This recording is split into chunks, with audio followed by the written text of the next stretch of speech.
Igwe mara akwụkwọ Igwe nwere uche celebrity Igwe nwere uche mara akwụkwọ Igwe nwere uche mara akwụkwọ ewu Igwe Igwe nwere uche mara akwụkwọ ewu Igwe.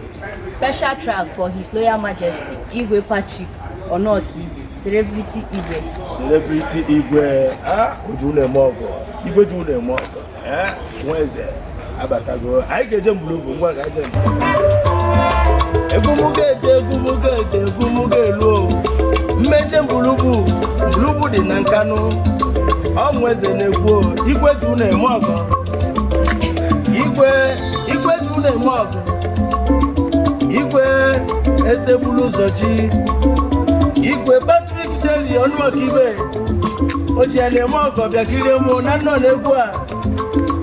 oji na-eme ọgọ bịa kirie mụ na nnọ na-egwu mụ iju na-eme ọgọ bụ ichi ife egwu eme ọgọ nweze batago owu ije nene ụwa kenelu m okpuru ọrịa ndị Igbo ebe Igbo eji eje ọgụ nweze na-ekwu owu ije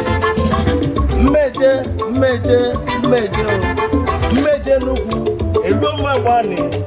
elu ọmụ gbulubu si gbulubu gwa magu nze nweze na-ekwu owu ije onye kasị nyeje n'ụka na ụwa ka nna ajụ onye kasị nye mena nke ọ na-eme owu ije asị m ya zo n'eze mana na-azọ eze azọ eze buru ụzọ chio ọ chukwu na-etu ugo ntụlu awọ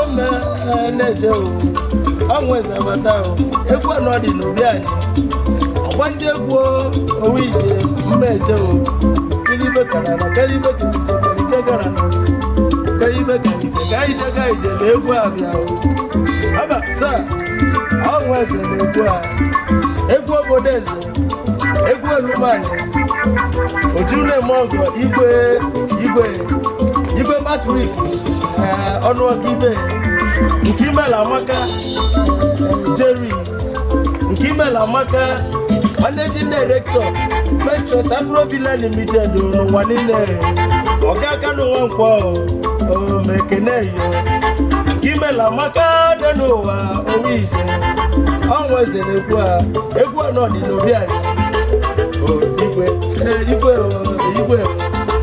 Igwe mara akwụkwọ Igwe nwere uche celebrity Igwe nwere uche mara akwụkwọ Igwe nwere uche mara akwụkwọ ewu Igwe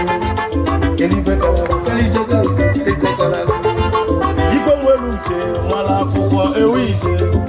thank you mara akwụkwọ celebrity